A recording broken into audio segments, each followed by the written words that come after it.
Hey everybody, welcome back to Off the Wall. I'm Mike. And I'm Sol. I know. I can't believe Hi, I'm Mike. here. Thought I was dead. What's going on, guys? Yeah. Guess what? We're not talking about a show.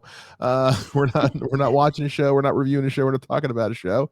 So I can be here, especially because this is something that hits particularly close to home for me. This is some bullshit. this is some bullshit. The whole thing is such a mess, and it's very clear. For those who don't know what we're talking about, because you didn't read the title of the video, we haven't told you yet. We are talking about the situation involving Hasan Minhaj, basically being let's call it called out in an article, saying that he lied in his jokes. Sure, okay, and in the time since then, Hasan Minhaj faced more backlash than you would think about, than you would expect for that, to the point where he's claiming it cost him the job taking over as host for The Daily Show after Trevor Noah's departure. And Hasan Minhaj has stayed fairly quiet about this situation until about 11 hours ago. Yep. And now the number 3 video trending on YouTube is a 21-minute video from Hasan Minhaj, his response called "My Response to the New Yorker Article." Apparently Hasan Minhaj is about to spill some fucking tea. Yeah, that's a long video. And full background, I am a Hasan Minhaj fan. I enjoy both of his specials. I really like Patriot Act when it was on Netflix. When this first came out that he lied in his specials, I was like, a comedian lied? Scandalous. Jeez. Then like getting a little bit more of the information from the article, I was like, okay, this doesn't sound great. But especially, I think the article mentioned that the person that he talked about his prom date or supposed prom date in his first special was doxxed. And I was like, yeah, that's not great. But I saw that more as like a fan thing. Right. That wasn't anything he did. Yeah, it was like, oh, that's his fans being, and that's just fan culture, which is a whole other discussion. That's a whole other video. We're going to get into that at some point today, I'm sure, but it's listen, guys, I don't know how to explain this to you, but William Shakespeare didn't actually see fairies. just throwing that out there. Most there's no 3 witches. No, there's not. No, most stories are not true, guys. I don't know how to tell you that, and especially if they're coming from a comedian. That's why comedians are able to say the things they are saying, is because a judge has. Trust me, John Oliver has covered this in great extent on his show because he's had to, because of lawsuits. The Supreme Court has ruled time and time again that jokes are fine. Because they are presented in a situation where no reasonable person should think everything they're hearing is true. And he's even talked about that in his second special. It's literally a topic covered in his second special. Look, the jurisprudence of jokes. This is such an infuriating scandal that should have never been a scandal. This is so stupid. And I want to say too that never once before have I seen someone fact check a comedian. Yeah. And if it has happened before, like I just didn't know about it. And then it's never had to happen before because I don't think anybody ever felt like it fucking needed to. I mean, like Ron White has released an autobiography where he tells like the actual stories but that are behind, because Ron White is one of the greatest storytellers in comedy, and he's like, yeah, the stories I tell on stage like are true, but like I flub they're embellished. They're embellished for the sake of entertainment. That's why, like, listen, I love Bohemian Rhapsody. It's one of my favorite movies of the last few years. They took liberties with the story to make it translate better for a movie. And And oh that's what, yeah, the rest of the band just went home to their wives. They never did anything. like Rough. Freddie wasn't even the first one to do solo music in the group. So like, yeah. So but my point is like they're taking a story that probably is probably true and changing it in such a way that it's going to be condensed into so that it's not a super long story. You've got to condense the time down because it's a comedy show. Attention spans are short.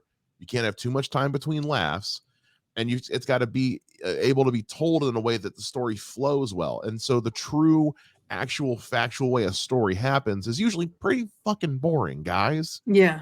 Real life is boring, so comedians take real life and they embellish it, and they Yeah. take it to a ridiculous point. That's what jokes are, guys.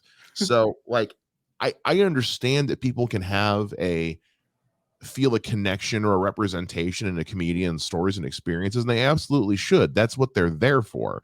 That's why comedians tell jokes. But to then take that into an outrage because what was said on stage wasn't 110% factual, go fuck yourself. I'm sorry. Yeah. And I just, it's weird that he even has to say anything about it. And I'm a little wary of what he is going to say since this is 21 minutes long. But we should watch it, right? We should it's number 3 trending on YouTube, so we should probably fucking watch this thing. I know the news coming out of the Middle East right now feels devastating and hopeless. And I've been asked by a lot of people to give my perspective on what is happening in the region. I've also been asked, wait a second, aren't you a liar? Now, for those of you who don't know, back in September, the New Yorker ran a piece on me called Hasan Minhaj. I love that he's truths, in which a reporter. I love that he's doing this in the style of The Daily Show or Last Week Tonight. It's like, yeah, you guys could have had this. Yeah. Checked my stand-up specials and found some factual inaccuracies that they wanted to ask me about. So I sat down with them to explain my writing process and why I make certain creative choices in my stand-up. Now, when the article came out, it got picked up by almost every single news outlet. All of them Okay, can we basically pause saying for a the same sec? thing. Yeah. Critics are raising. So he's did an article. The person who was going to write the article was like, "Oh, I just want to know the background on how you create your specials," and then wrote the article. He's a liar. So that's a little slimy, especially when you consider this is coming out of the New Yorker, which, if any publication in existence should understand the finer minutia of satire and parody and comedy, it's the fucking New Yorker, for crying out loud. Yeah. So that's what makes this all the more disappointing. It's like, this is literally what you guys do. Yeah. Well, let's continue. Yeah. Let's see where this goes. We're 40 seconds in. Now, when the article came out, it got picked up by almost every single news outlet, all of them basically saying the same thing. Critics are raising questions about Hasan Minhaj and whether he and other comedians should be more truthful with their materials. One of Mr. Minaj's stories is about a white girl he asked to the prom who spurned him on the big day when her parents didn't want pictures taken with a brown boy. I used to watch Bill Maher more, but he's kind of become a little Bill Maher can go fuck himself 9 different ways and 10 on Sunday. He's a garbage human being, and he's gotten worse and worse through the years. He just I love that we froze on this face right here. That's both his face and the frozen Hasan face too. Yeah. This sums up how I feel about Bill Maher in a nutshell. Right here is his face. Want pictures taken with a brown boy, except it never happened. Now, with everything that's happening in the world, I'm aware even talking about this now feels so trivial. But being accused of faking racism is not trivial. It is very serious, and it demands an explanation. So to everyone who read that article, I want to answer the biggest question that's probably on your mind. Is Hasan Minhaj secretly a psycho? Underneath all that pomade, is Hasan Minhaj just a con artist who uses fake racism and Islamophobia to advance his career? Because after reading that article, I would also think that. So I took a beat before responding, because like you, I've been paralyzed by the news coming out of the Middle East. And I've been processing all the criticism that has come my way. And I just want to say to anyone who felt betrayed or hurt by my stand-up, I am sorry. I made artistic choices to express myself and drive home larger issues affecting me and my community. And I feel horrible that I let people down. And the reason I feel horrible is because I'm not a psycho. But this New Yorker article definitely makes me look like one. It was so needlessly misleading, not just about my stand-up, but also me as a person. The truth is, racism, FBI surveillance, and threats to my family happened. And I said this on the record. So I'm going to do the most Hasan Minhaj thing ever.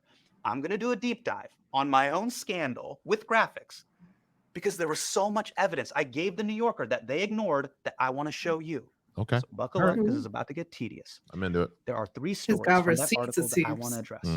You know me, I The love anthrax receipts. scare, the FBI informant story, but first I want to talk about how and why I was rejected from prom. Now let me first say this. I am 38 years old with a wife and 2 kids. I do not Imagine give talking a about something shit that's about 20 years prom. ago. Right, I know. But it's a big story from my first stand-up special, and the New Yorker implied that I made it all up and that my race wasn't a factor in my rejection. But it was, and I have the evidence to prove it.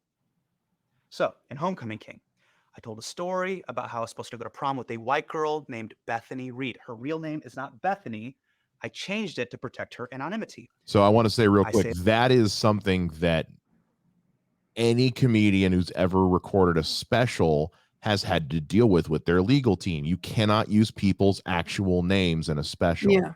Jack Whitehall did the Jack Whitehall famously fucked up in his special, and they ended up having to get special clearance from the person that he named so that they could still use his name in the special.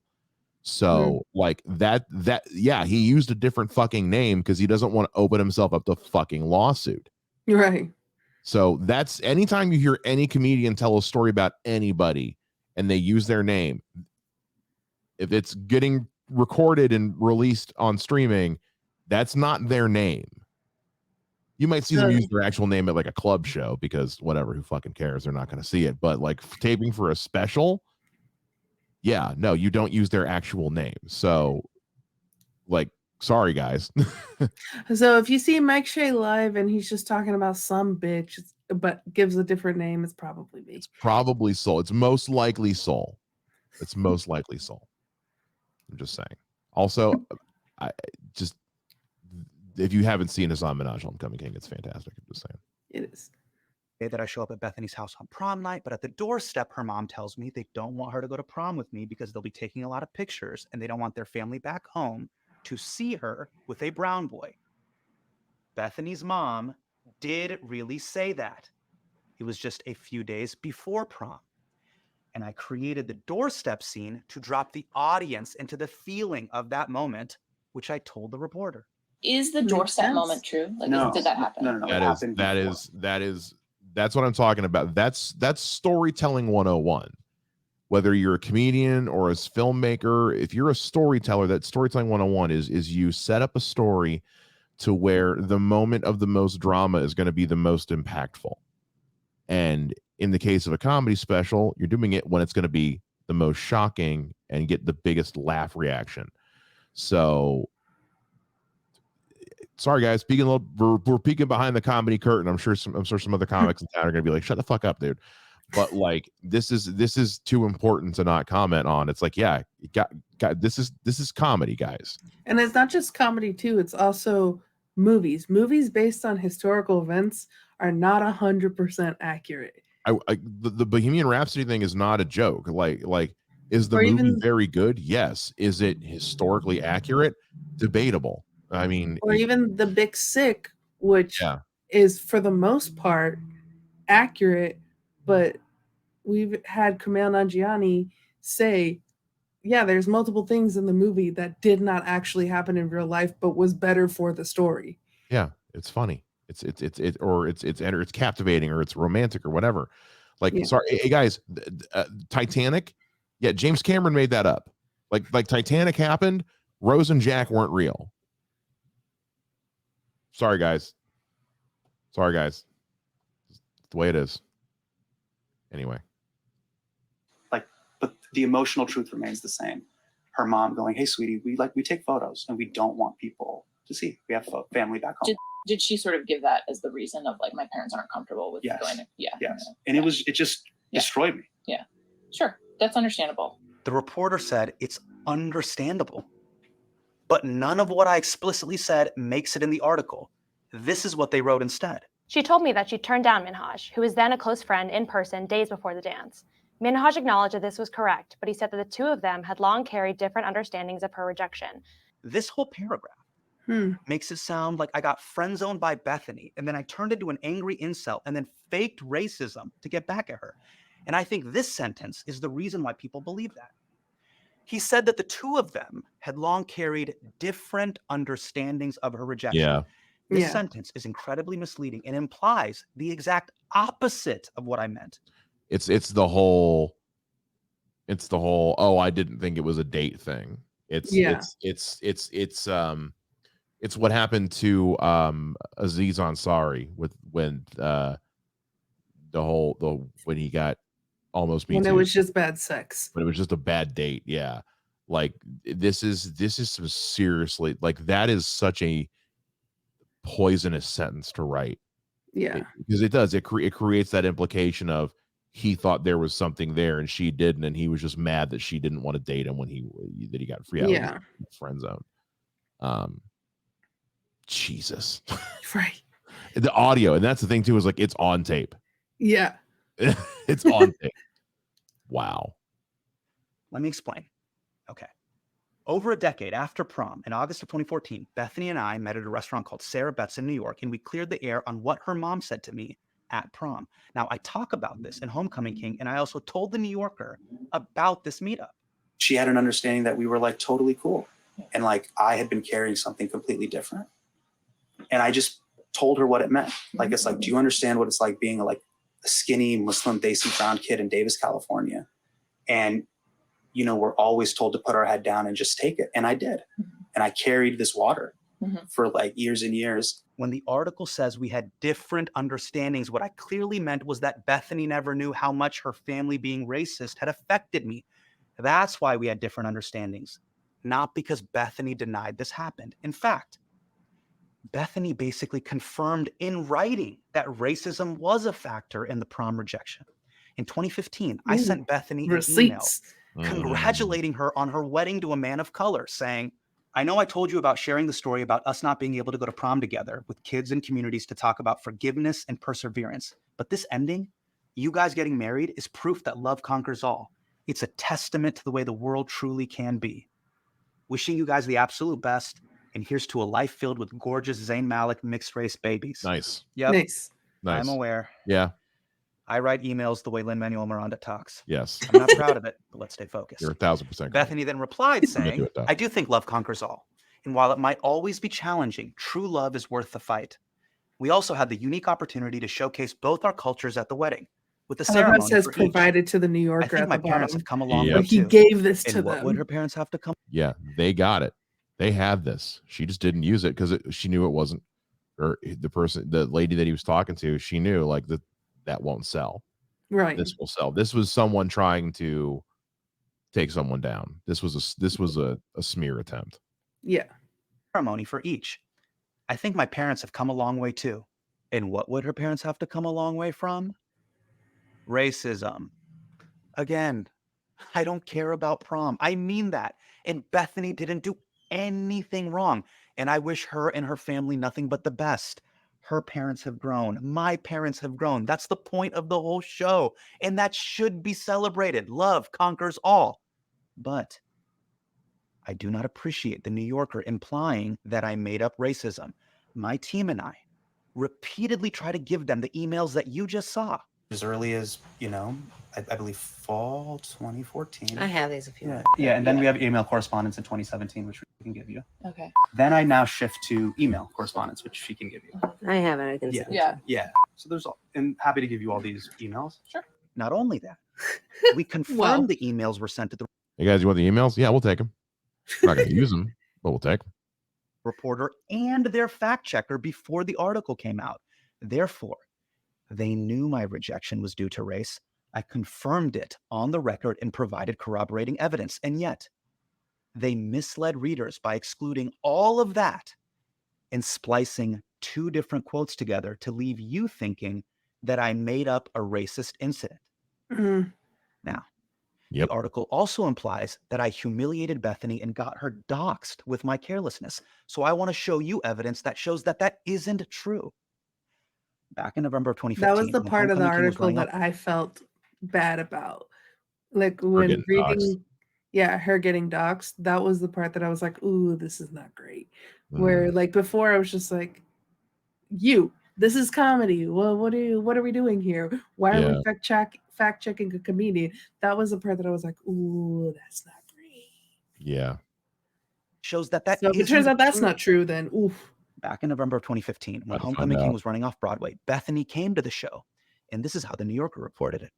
The woman said that Minaj had invited her and her husband to an off-Broadway performance. She'd initially interpreted the invitation as an attempt to rekindle an old friendship, but she now believes the move was meant to humiliate her. I promise it was never my intention to humiliate Bethany at the show, but this reporting is false. I looked back at our emails and I found out that I didn't invite Bethany to that show. She emailed me out of the blue and told me that she was coming because her friends saw the show and said they loved it. After the show, Bethany also texted me that it was awesome and we kept in touch for years. I included her in the journey with full transparency. I put her in touch with fact checkers from This American Life. I invited her to the Netflix premiere party. I even emailed her to take down a tweet that might reveal her identity. Bethany then responded with a really nice email that ended with her saying, P.S. Thanks for the heads up on the tweet. I deleted the other ones, but this one escaped me. It's shockingly hard to resurface old social media, apparently. Thanks, too, for always protecting me and my family. I don't think I've ever formally thanked you for that, and I do sincerely appreciate it. Even in the Netflix special, I don't use any real photos of Bethany or her family. Those are actors, and their faces are blurred. Maintaining Bethany's anonymity has always been a priority for me. I would never want her to get doxxed or harassed, and if there were any negative consequences that came your way, Bethany, I am sorry about that. I am not perfect, but I promise I am not needlessly cruel, even though that's what the New Yorker wants you to believe, despite the evidence. Mm. And they I was made an it open seem book. like he did it on I purpose. sat down and Yeah, like he was trying to fucking drag her through the fucking mud. Yeah. Holy shit. Yeah. I am like beside myself right now. I'm Yeah. so seethingly angry. Yeah. Because like not just as a comedian, but like I've worked in broadcasting in the media since I was 16 years old. I have defended the media more often than most people on the left do, including like through all the fake news nonsense all the time, constantly. This makes me Yeah. sick to my fucking stomach. We've talked about this weirdly. I'm going to bring up, actually, I shouldn't because on a show that we reacted to, I'm not going to say the name of, where we were like, this makes the awful people correct by the way that they were presenting the show. We were like, this makes people who claim fake news and that the media is terrible and not to pay attention to the media at all as true, because look at what the media right now is doing. Yeah, you're proving the dickhead's right. Like I wonder if he's going to bring that up too. Let's see what's next. despite the evidence. I was an open book. I sat down in good faith. They had my testimony and 4 years of correspondence backed up He's with not going to do receipts, that again. all on the record that showed my race was a factor in my prom rejection. I wasn't careless with Bethany's privacy, and she thanked me for keeping her family's identity safe. So how could the New Yorker imply the opposite? But here's the bigger question. Why did the New Yorker fact check my stand-up special, but not properly fact check their own article? Yep. If you're still here, I have 2 more stories that I want to address. Now, in my second special, The King's Jester, I tell a story about how I met and was harassed by an FBI informant named Brother Eric. I talk about how he tried to entrap me at a gym, and when I made fun of him, he slammed me against the hood of a cop car. The truth is, I did have altercations with undercover law enforcement growing up, and that experience formed the basis of this story. But it didn't go down exactly like this. So I understand why people are upset. People face real danger at the hands of the police, and false stories can undermine real stories. And I am sorry I added to that problem. My intention wasn't to take away from these stories. It was to spotlight them through my special. That's why I used this story to talk about Hamid Hayat. Hamid and I were part of the same NorCal Muslim community. When he got entrapped, it rocked our community, and he spent 14 years in prison. We were the same age, same background, and like him, I also had run-ins with undercover agents. I was even physically harassed by them while playing basketball. Now you're probably wondering, why not just say that? So this is not an excuse. It is an explanation of my process. When I am storytelling, every beat has to do multiple things in a funny and impactful way. With the story, I had to set up 3 plot points. The moment I realized authority figures hate being made fun of, why I named my show Patriot Act, and spotlight the story of Hamid Hayat. The problem is 99% of people watching Netflix have no idea the FBI spied on Muslims at mosques, or they don't even believe it was real. And I know this because when I performed earlier versions of the story in front of audiences, they had no idea what I was talking about. FBI agents embedding in mosques and entrapping young Muslims through basketball or weightlifting or whatever. It sounds insane, but it was happening all over the country, even in my mosque in my hometown. It was infiltrated. And the footage that I used in the special proves that it was very real and very stupid. I wanted to recreate that feeling that only Muslims felt for a broad audience, the feeling of paranoia and vindication, tension and release. That is why people laugh at this part. You don't get the release without the tension. That was my artistic intent, which I told the New Yorker. If you notice something about, even in the show, we pop out of it. And this is actually the point I was trying to make. My dad goes, "That's not Brother Eric. His name is not Eric. His name is Craig." And the moment that the reaction the audience is having is, "Nudge me, you're missing the point." Yeah. The point is that it doesn't matter if his name was Eric, Craig, or Adam. The point is that there is now a pattern here at large. Sure. And that was the thing that I was trying to do. And ultimately, the emotional truth of trying to point a spotlight on my community story and Hamid's story is important to me. I think the word of, oh, go ahead. No, I'm sorry.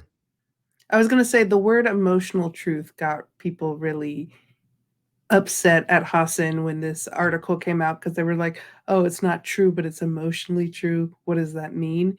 And then now hearing this explanation goes, yeah, he was trying to tell the truth of what happened to his community, even if it didn't directly happen to him, like it was said in the story. A lot of comedians will take stories that have happened to their friends and just put themselves in the story. Yeah. It's not it's not a new thing. It's one of those, like, that's a great story. You know, the friend is, you know, because a lot of you watching have probably done this. And by the way, stop it. But every comedian, their friends and family always say something like, "Oh, I got a great story you can use in your comedy." Stop that. Don't stop doing that. Stop it. Stop it. Oh, well, Mike, I have a great story that you can use. Shut up. No, because we never will. We've already tuned out. We've already stopped listening. On the off chance we do that, it is actually a good story, though. Comedians will often say, like, "Do you mind if I use that?" It's usually someone we know personally. Yeah. We work it in, because it's not as interesting to hear me tell a story that happened to somebody else that wasn't me. Right. You know, case in point, Good Will Hunting. One of the most well-written films, like, of our generation. There's an entire scene about this when when Will is in therapy with Robin Williams, and he tells him the story about being on the airplane and the pilot talking over the loudspeaker and the flight attendant running up to the front. He tells the story like it happened to him.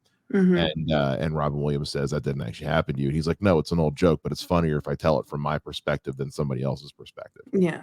That's comedy 101. If comedy was a college major, you'd learn that in your first class, guys. That's just comedy. Yeah. It's not true. Sorry, guys. It's jokes. There wasn't actually a chicken that crossed the road. I'm sorry. Hamid Oh, Hayat's man. story is really important to me. And he reached out to me after the article came out, and he wanted me to share these texts. He said that he had nothing but love for me and that I hadn't diminished his story. That's what I was trying to do. But the reporter was far more concerned about the FBI informant I talked about in the special, which honestly felt very weird.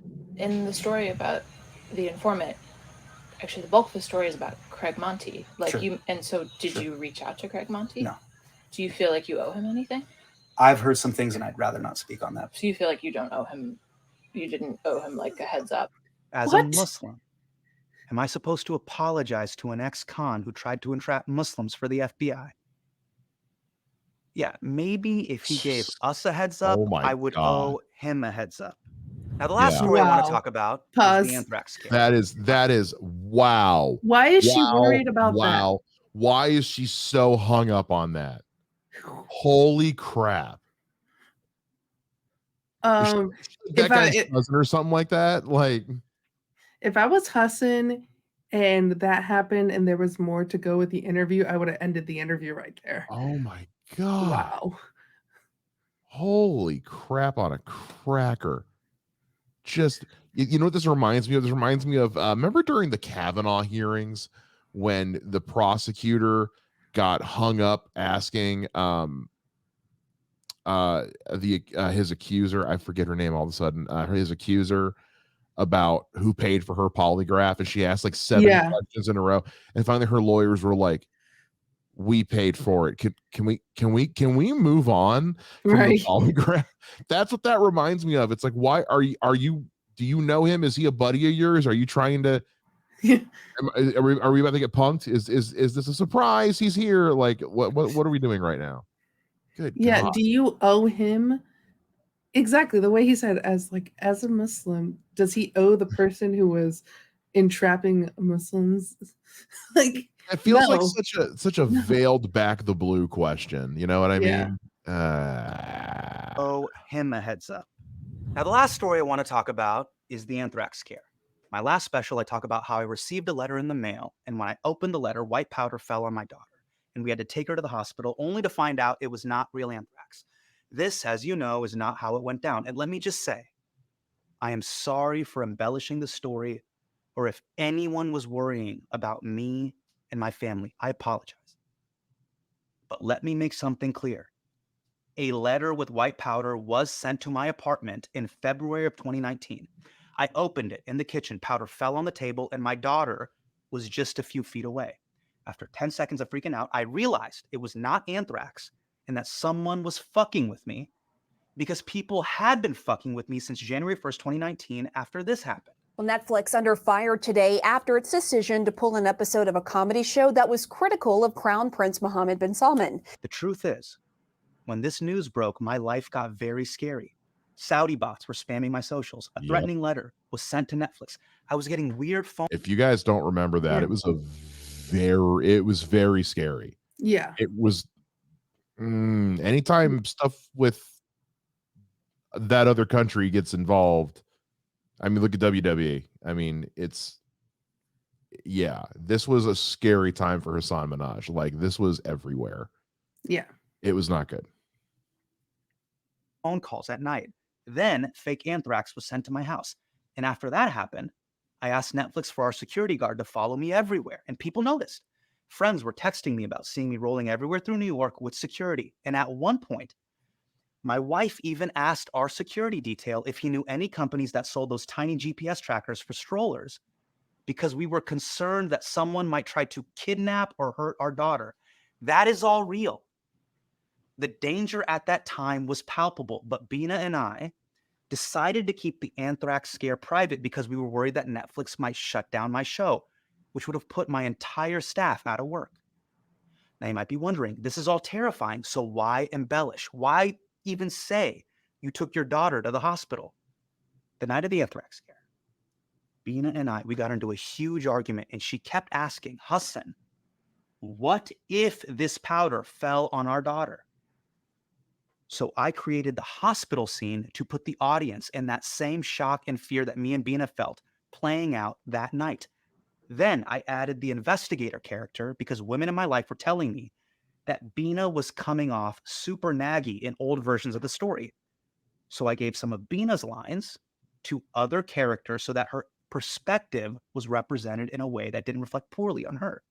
It's a very common thing to see where that's a note I've gotten before. Look, as a comic who has been single longer than I haven't,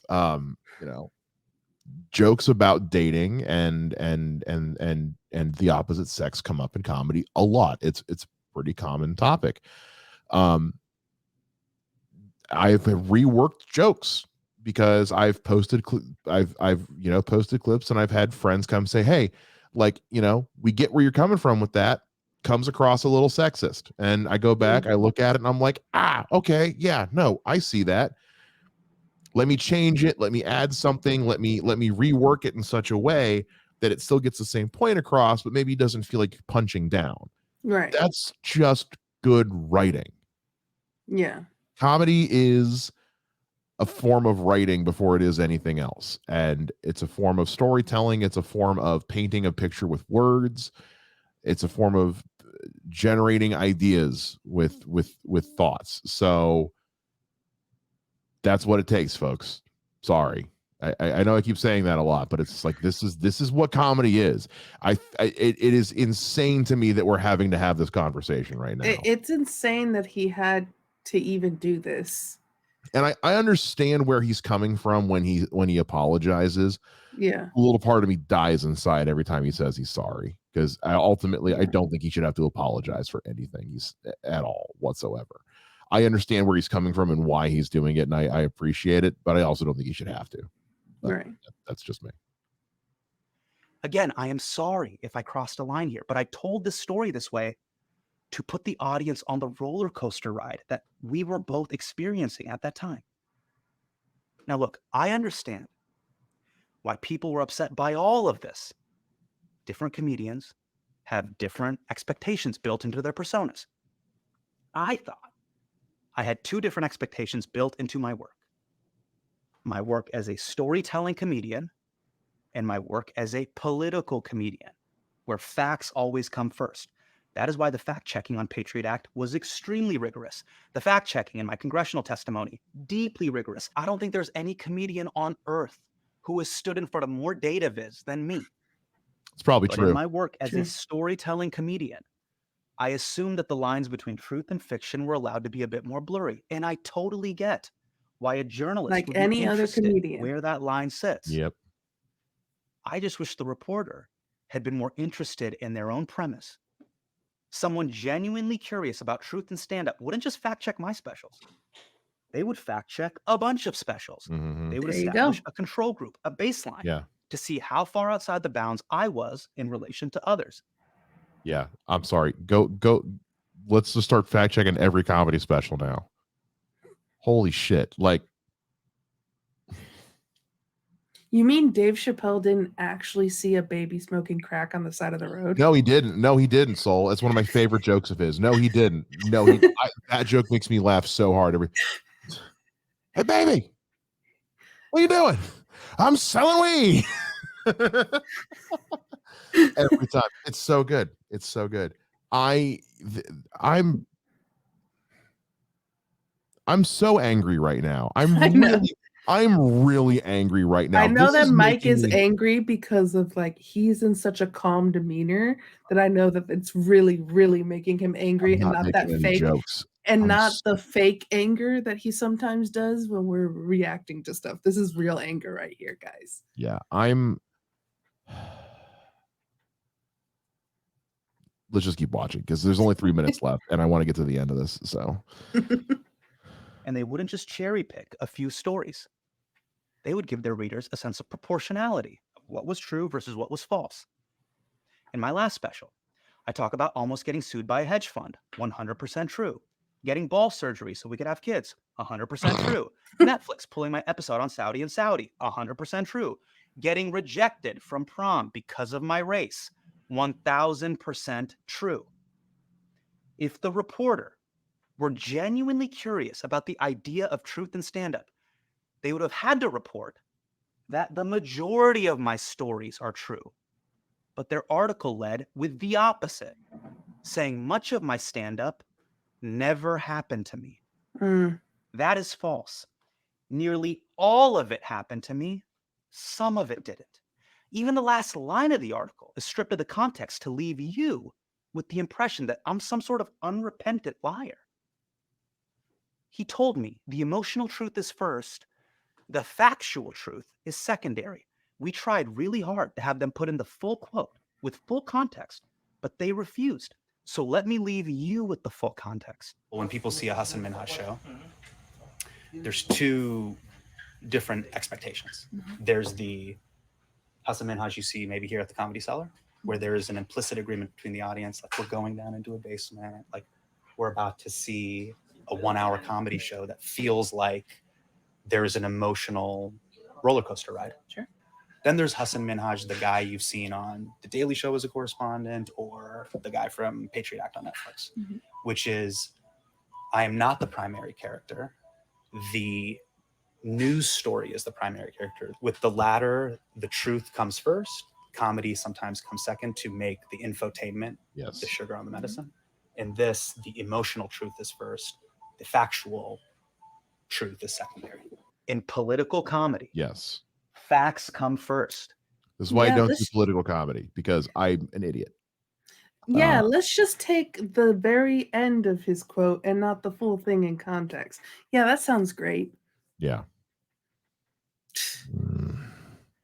In comedic storytelling, emotions come first. Yes.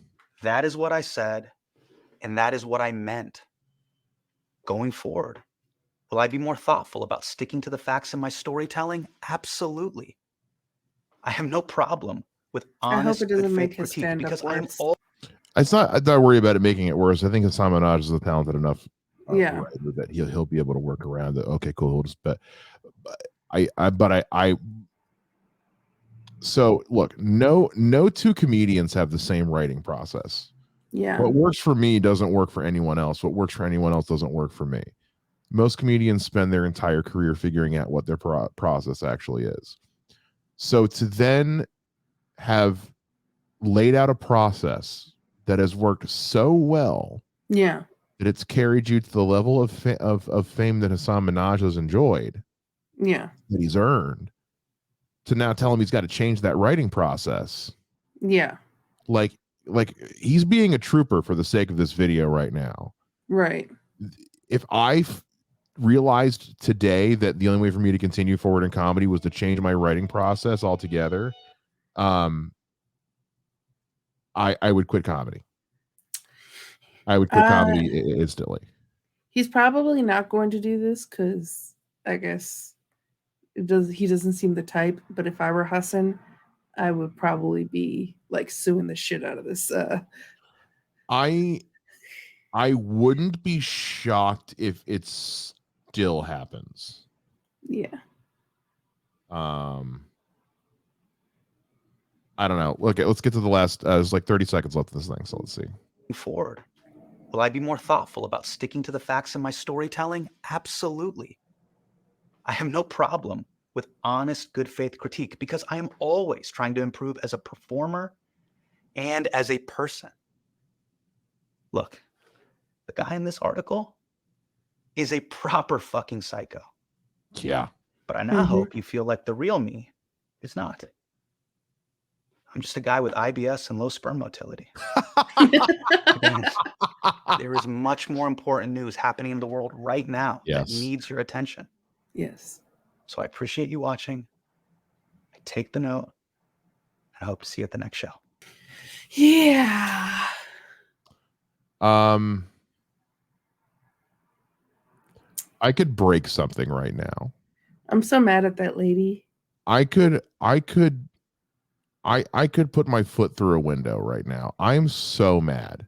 I mean, I was already mad about this whole situation because I already thought the whole thing was bullshit to begin with. I'm so angry. Like, not only is this fucking stupid that it's happening to him, it's also cost him the Daily Show, so we don't have, we as like just viewers of that Yeah. don't have someone who is as talented of creative as him, which would, if you saw when he was the guest host of it a few months ago, that was hilarious. And then it kind of,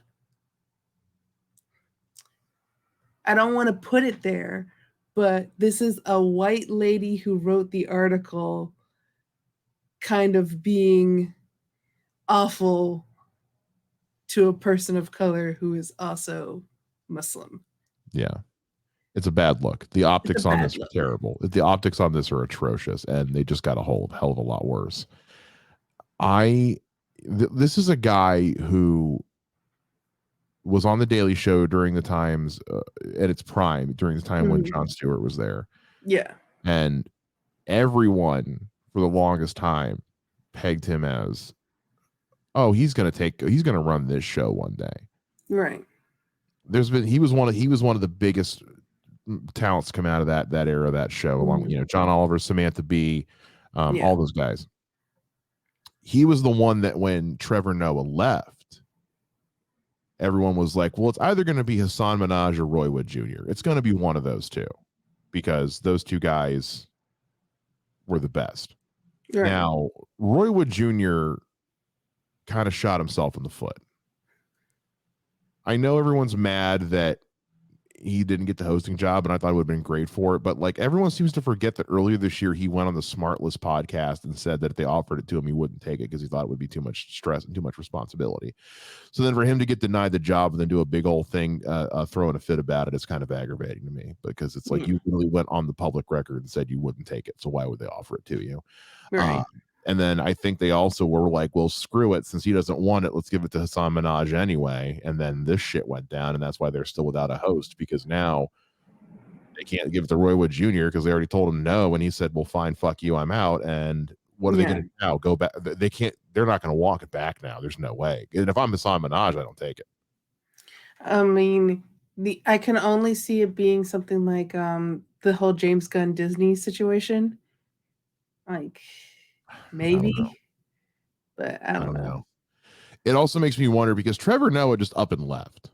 Yeah. It wasn't maybe it's not a good jump. It's got me wondering, because when Jon Stewart left, he'd been doing it for a long time, and he was just ready to move on and do other shit. He was like, it's not fun anymore. The current political climate, it's not good for me. And Trevor was the king, and then for him to just come out and say, hey, by the way, I'm going to be done, everyone was like, wait, what the fuck? Right. So it makes me wonder what else has been going on behind the scenes of the Daily Show that put them in this situation. But anyway, to get back to this fucking New Yorker thing,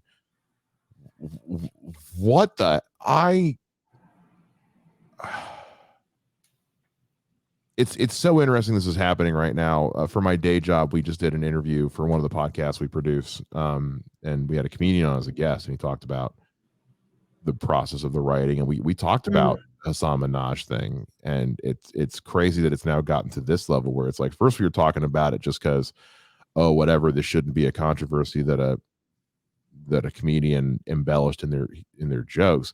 Now it's, oh, not only did he do that, they were aware, the journalists just didn't give a fuck. Yeah.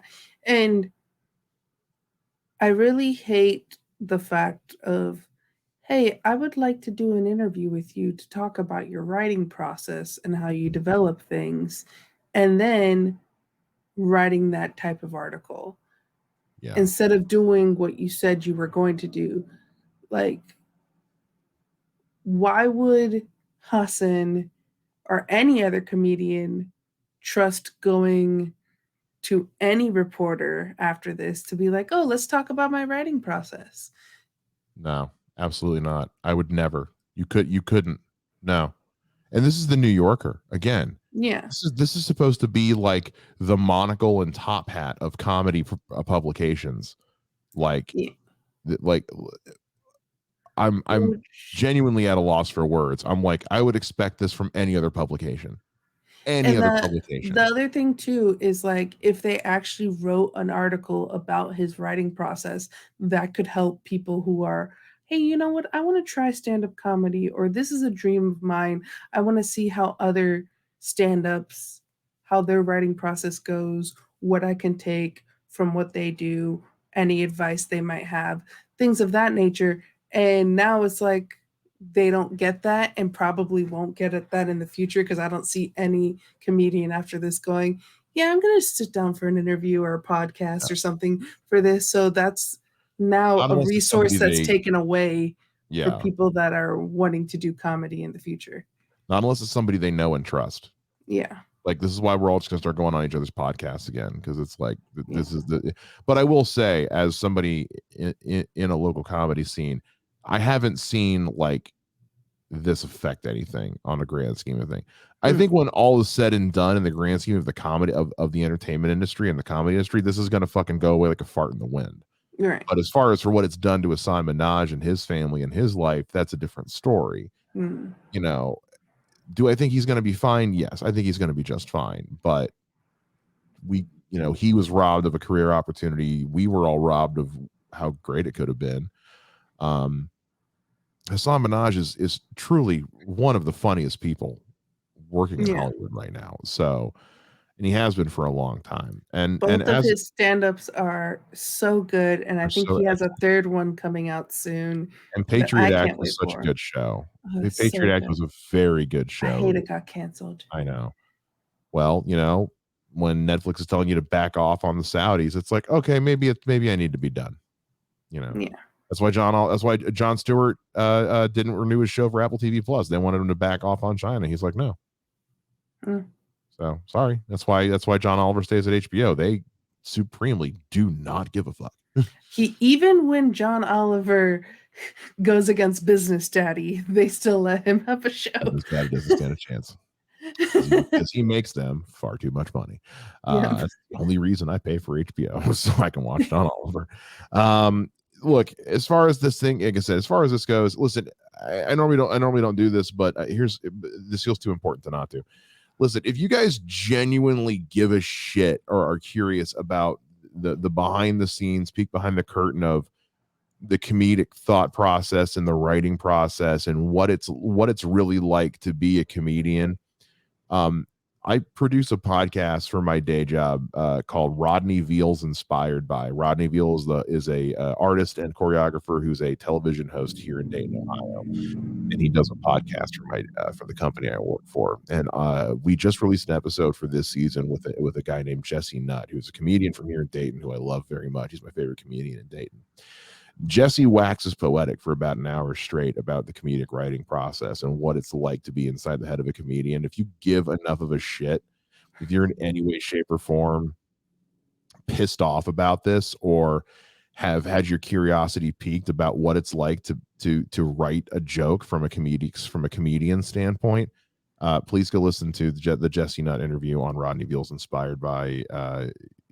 It will make you really, I think, have a fully different appreciation for the situation and for everything that Hasan is talking about. Because if we're going to start fact checking and policing the historical accuracy of comedy, then civilization has come to an end, and it's time for us. And then it's time. We won't have it anymore. No, burn the world to the ground. We've lived too long. That's it. We're done. So I'm in a foul, terrible mood. Sorry, Mike. Cool. I get to go to bed like this. Awesome. Hasan Minhaj deserved better. Fuck the New Yorker. Fuck them for for publishing this.